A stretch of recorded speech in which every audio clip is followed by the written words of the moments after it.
Tu fais quoi là? T'es filmé. C'est filmé. Regarde, tire, tire, vas-y, tire, tire. Par là, tire. Tire, tire, tire. T'es filmé, t'es filmé. Paris আবার উত্তপ্ত পুলিশের সাথে urban রোদিও একটা group যারা কিনা উচ্চ গতিতে উচ্চ শব্দে বাইক চালায়। আপনারা যারা প্যারিসে থাকেন দেখবেন হঠাৎ করে যে রাস্তার মধ্যে উচ্চ গতিতে এবং উচ্চ শব্দে বাইক নেমে গেছে, যেখানে মনে হচ্ছে যে গায়ের উপরেই উঠে যাবে কিনা। এমন ঘটনা হয়েছে প্যারিসের সেন্ট সেন্দিনিস এলাকার ড্রোনসিতে, যেখানে শুক্রবার 7:30 দিকে পুলিশ সেই গ্রুপটাকে ভাঙার জন্য একটা তল্লাশি অভিযান চালায়। পুলিশের উপর চড়াও হয়ে ক্ষিপ্ত হয়ে আক্রমণাত্মকভাবে পুলিশের উপর আক্রমণ চালায়, আতশবাজি এবং মর্টার শেল নিক্ষেপ করে পুলিশের উপর। পুলিশ তাদের জীবন বাঁচাতে ফাঁকা গুলি ছুড়ে, এর মধ্যে একজন গুলিবিদ্ধ হয়েছে, 18 বছর বয়সী এক যুবক, তাকে আজকে শনিবার হসপিটালে নেওয়া হয়েছে।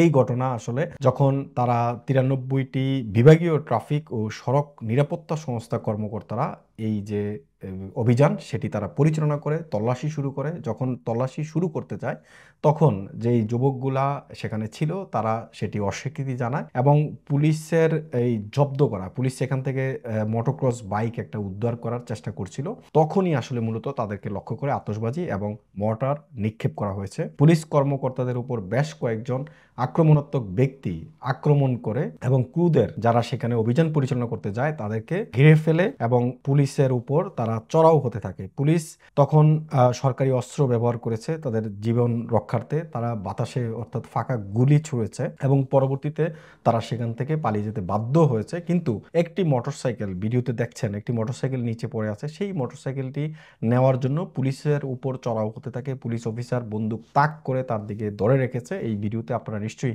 দেখছেন সেটি। এই ঘটনা 3 জন যুবক আসলে সর্বমোট আহত হয়েছে, যদিও একজনের অবস্থা গুরুতর এবং তাকে হসপিটালে ভর্তি করানো হয়েছে। 2 অফিসারের একজন, সেখানে যে 2 জন অফিসার ছিলেন, এই যে যেখানে মোটরক্রসটি বা মোটরবাইকটি পড়ে থাকতে দেখা গেছে সেখানে একজনের হাতে সার্ভিস অস্ত্র ছিল এবং দ্বিতীয় জন সতর্কীকরণ হিসেবে কমপক্ষে 2টি গুলি ছুঁড়ে মারে, যার ফলে 3 জন ব্যক্তি পিছু হটে এবং লাল সোয়েটার পরা এক ব্যক্তি, যাকে মোটরক্রস আরোহী বলে মনে হচ্ছে, এবং অন্যজন অফিসারকে গুলি করার চ্যালেঞ্জ জানায়। তিনি সামনে থেকে অফিসারকে গুলি করতে বলে এবং ঠিক গুলির সামনে তিনি আসলে চলে যায়। এই বিষয়ক 2টি তদন্ত খোলা হয়েছে পুলিশ কর্মকর্তাদের বিরুদ্ধে। সহিংসতার জন্য প্রথমটি বিচার বিভাগীয় পুলিশ পরিষেবা 93 এর উপর ন্যস্ত করা হয়েছে, দ্বিতীয়টি গুলি চালানোর জন্য জাতীয় পুলিশ পরিদর্শকের উপর ন্যস্ত করা হয়েছে। ববিনির প্রসিকিউটর অফিস এই তথ্যটি জানিয়েছে। কি ঘটেছে সেটা বোঝার জন্য আজকে শুনানি হওয়ার কথা রয়েছে। শুক্রবার সন্ধ্যায় একটি পুলিশ সূত্র আমাদেরকে যেটা জানিয়েছে, সিসিটিভি ক্যামেরা দ্বারা ধারণ করা হয়েছে এই পুরো ঘটনা। সিসিটিভিতে যে তাদের সাথে যে টোটাল যে দৃশ্যটা পুলিশের সাথে এবং যুবকদের সাথে যে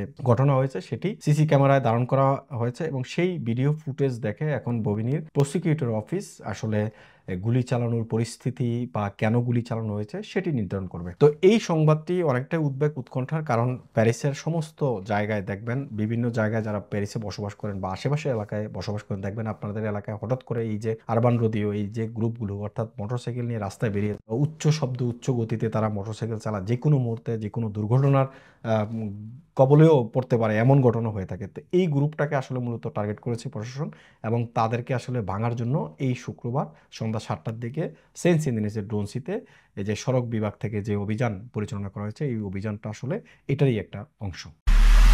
এমআইবি সংবাদ ও সংবাদ সংশ্লিষ্ট অনুষ্ঠান দেখতে ভিজিট করুন www.mibtelevision.tv ও facebook.com/mibtelevision.tv এবং সাবস্ক্রাইব করুন youtube.com/mibtelevision এ।